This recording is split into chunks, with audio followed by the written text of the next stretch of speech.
നമസ്കാരം, news prime മലയാളത്തിലേക്ക് സ്വാഗതം. രാജ്യസഭാ സീറ്റുകളിൽ BJPയുടെ എണ്ണം കുറയ്ക്കുക എന്ന ലക്ഷ്യവുമായി ഇന്ത്യ മുന്നണി കൃത്യമായിട്ടുള്ള ഒരു നീക്കമാണ് ഇപ്പോൾ രാജ്യതലത്തിൽ നടത്തുന്നത്. നമുക്കറിയാം, പല സംസ്ഥാനങ്ങളിലും നേരിയ വ്യത്യാസത്തിൽ പ്രതിപക്ഷത്തിൻ്റെ അലംഭാവം മൂലം BJP മത്സരിച്ച് വലിയ തോതിൽ വോട്ട് കച്ചവടം നടത്തി ജയിക്കാറുണ്ട്. നമുക്ക് ഇതിനു മുമ്പ് കണ്ടിട്ടുള്ളതാണ്. ഉത്തരാഖണ്ഡിലും മറ്റുമൊക്കെയായി സംഭവിച്ചിട്ടുള്ള രാഷ്ട്രീയമാണ്. അതായത് ജനാധിപത്യത്തെ കശാപ്പ് ചെയ്യുന്ന രീതിയിലുള്ള നടപടിക്രമങ്ങൾ BJP അവരുടെ പണാധിപത്യം ഉപയോഗിച്ച് ഇലക്ഷനെ അട്ടിമറിക്കുക മാത്രമല്ല, സർക്കാരിനെ അട്ടിമറിക്കുക മാത്രമല്ല, രാജ്യസഭാ തെരഞ്ഞെടുപ്പുകളെ അട്ടിമറിച്ച് ഉപരിസഭയിൽ കൂടുതൽ അംഗങ്ങളെ കൊണ്ടുവരാൻ വേണ്ടിയുള്ള ഹണ്ട് നടത്താൻ തുടങ്ങിയിട്ട്, ആ വേട്ട നടത്താൻ തുടങ്ങിയിട്ട് കാലം ഇത്രയുമായി. ഒഡീസ പോലുള്ള സംസ്ഥാനങ്ങളിൽ ചില സ്ഥാനാർത്ഥികളെ അവർക്ക് ജയിക്കാനുള്ള MLA-മാരുടെ പിന്തുണ ഇല്ല എന്ന് ഉറപ്പിച്ചിട്ടും പ്രതിപക്ഷത്തുള്ളവരെ സ്വാധീനിക്കാൻ ശ്രമിക്കും. എന്നാൽ BJD-യും കോൺഗ്രസും ഒഡീസയിൽ കൈകോർക്കുന്നു.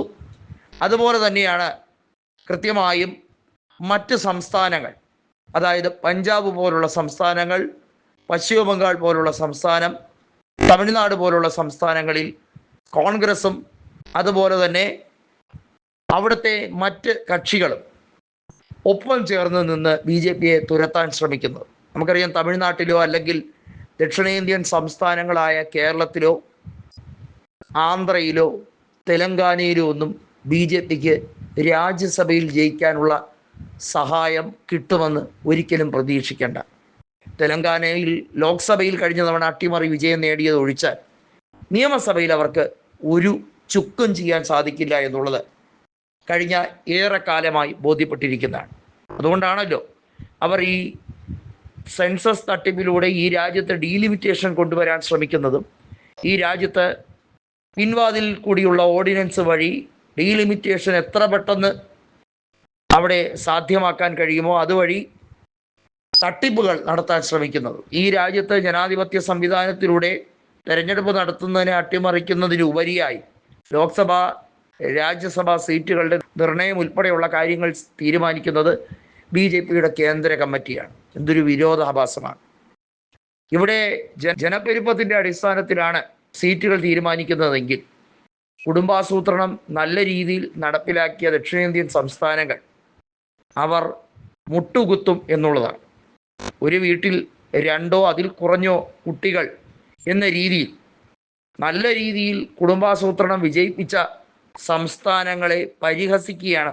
7-8 കുട്ടികളെ ഒക്കെ അവിടെ കുടുംബാസൂത്രണം നടപ്പിലാക്കാതെ ബാക്കിയുള്ളവർക്ക്, രാജ്യത്തിന് തന്നെ ബാധ്യതയായി വലിയ രീതിയിൽ ക്രിമിനൽ സ്വഭാവമുള്ള ഈ രാജ്യത്തെ കുട്ടിച്ചോറാക്കുന്ന രീതിയിലുള്ള ആൻറ്റി സോഷ്യൽ ആക്ടിവിറ്റീസിലേക്ക് കൊണ്ടുപോകുന്ന, ഭാവി തലമുറയെ തകർക്കുന്ന രീതിയിലുള്ള സംവിധാനങ്ങൾ ഏർപ്പെടുത്തുന്ന BJP ഭരിക്കുന്ന സംസ്ഥാനങ്ങൾ ചെയ്തുകൊണ്ടിരിക്കുന്നു. ഈ രാജ്യത്ത് കാസ്റ്റ് സെൻസസും ഡാറ്റ ചോർത്താൻ വേണ്ടി മാത്രമാണ് BJP ഉപയോഗിക്കുന്നതെന്ന് BJP നേതാക്കൾ തന്നെയാണ് തുറന്നടിച്ചിരിക്കുന്നത്. പല നേതാക്കളും തുറന്നടിച്ചിരിക്കുന്നു.